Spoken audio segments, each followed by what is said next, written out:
Chicken biryani, egg biryani, அண்டா biryani. Sir night டின்னருக்கு order கொடுக்கணுமா? பேண்ட்ரியிலேருந்து வந்திருக்கேன். ஆ சொல்லுங்கள், என்னென்ன இருக்குது மெனுவில்? சிக்கன் பிரியாணி, அண்டா பிரியாணி, சிக்கன் 65, வெஜ் பிரியாணி. ஒரு நிமிஷம், பவளம் உனக்கு என்ன வேணும்? அதுவா சிக்கன் பிரியாணி, சிக்கன் 65 நல்ல டேஸ்டியாக சொல்லுங்கள். சொல்கிறேன், ஆனால் டேஸ்ட்டுக்கு நான் கேரண்டி கிடையாது. பையா ஒரு சிக்கன் பிரியாணி, ஒரு அண்டா பிரியாணி, சிக்கன் 65.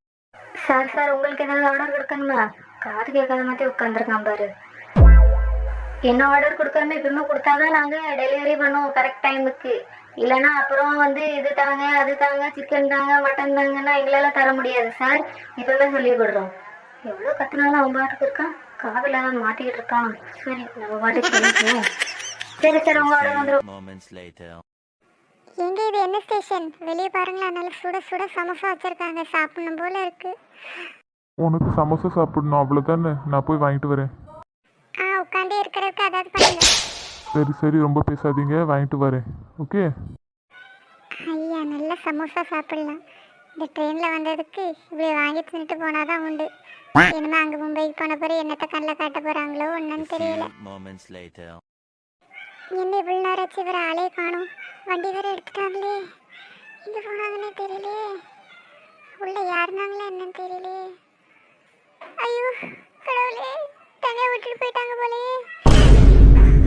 பெஞ்சி ஏன் அழுதுகிட்டு இருக்கீங்க இப்படி? என்னாச்சு? என்ன தனியாக விட்டு போயிட்டாங்களே. ஐயோ உங்கள் ஹஸ்பண்ட் தானே, அவங்க கண்டிப்பாக ட்ரெயினில் யார் இருப்பாங்க, நீங்கள் அழாதீங்க. இல்லை அவங்க என்னை விட்டுட்டு போயிட்டாங்க. ஐயோ அழாதீங்க, அவங்களுக்கு ஃபோன் பண்ணி பாருங்க. பண்ணுங்களேன் ப்ளீஸ். 984143. நீங்கள் அழாதீங்க, எப்படியாவது நான் உங்கள் ஹஸ்பண்டை கண்டுபிடிச்சிருவேன். ஐயோ அவங்க ஃபோன் வேற எடுக்க மாட்டேங்கிறாங்க. எழுது, நீங்கள் அழாதீங்க, எப்படியாவது பார்த்துக்கலாம். ஏய் பவளம், என்னாச்சு? ஏன் இப்படி அழுது ஊற்றிக்கிட்டு இருக்க? அட அழுறதுன்னு பாட்டு, என்னாச்சு? இனி இப்படி தனியாக விட்டுட்டு எங்கெங்க போனீங்க? உங்களை நம்பி தானே வந்தேன். கல்யாணம் பண்ணிட்டு இப்படி மும்பையில் நடுக்காட்டில் என்னை ஏமாற்றி விட்டு போயிட்டீங்களோன்னு நினச்சேன். நல்ல வேலை வந்துட்டீங்க.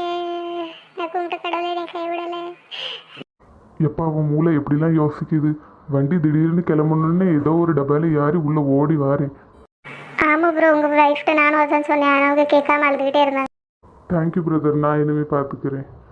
இல்லாமல் உட்காரு. இங்கே சமோசா வாங்கிட்டு வரேன் தானே போனீங்க, வெறும் கையோட வந்துருக்கீங்க. வண்டி கிளம்புன அவசரத்தில் சமோசா விட்டு ஓடியாந்துச்சு. அதானே பார்த்தேன், உங்களெல்லாம் நம்பி ஒரு சமோசா கூட வாங்கிட்டு வர சொல்ல முடியாது. ஒரு குத்துன்னா தெரியும். பசியோடு எங்க இருக்கு? ஏம்மா சமோசா வாங்கிட்டு வந்தேன்னா நான் வந்திருக்க மாட்டேன், பரவாயில்லையா உனக்கு? இப்போது இன்னத்த சொல்ல, சரி உட்காரு. சின்ன பிள்ளை மாதிரியே விளாண்டுக்கிட்டு இருப்பா எப்போ பாரு. அழாது என்ன? அடுத்த ஸ்டேஷனில் சமோசா வாங்கி தரேன் வந்துச்சுன்னா. एक्सक्यूज मी सर, क्या मैं यहाँ बैठ जाऊँ? सीट खाली है ना? जी आप बैठ जाइए, खाली है। Oh thank you. क्या ये आपकी बीवी है? जी हाँ, ये मेरी बीवी है। என்னங்க யாருன்னே தெரியாது, அவகிட்ட போய் ஜி பீவின்னு என்னெல்லாம். அது நீ என்னோட வைஃபான்னு கேட்காங்க. ஆமாம் வைஃப் தான், குத்துக்கல் மாதிரிங்க தான். அவங்க சும்மா தான் கேட்காங்க. ஆமாம் கேட்பாங்க சும்மானாலும் ஆளும் ட்ரெஸ்ஸும் இப்படி தான் அப்படி ட்ரெஸ் போட்டு சுத்த சொல்கிறது தெரியல. அடுத்தவங்க ட்ரெஸ்ஸை பற்றி நீ பேசாது, அது அவங்களோட விருப்பம். சார் இந்த முழு ட்ரெயினில் உங்களுக்கு வேறு சீட்டே கிடைக்கலையா? அப்போ அடுத்த ஸ்டேஷனில் அவங்கெல்லாம் இறங்கிடுவாங்க. கொஞ்ச நேரம் சும்மா இரு, வம்பு எடுத்துக்கிட்டு யார்கிட்டனாலும். பாவம் அந்த பொண்ணு, அதுக்கிட்ட போய் வம்பு எடுத்து இப்போ சண்டையை போட்டுட்டு இருக்காது. இப்போ ஹிந்திக்காரிக்கும் தமிழ்காரிக்கும் சண்டையை பிடிச்சி விட்றதுக்கு என் வேலையாக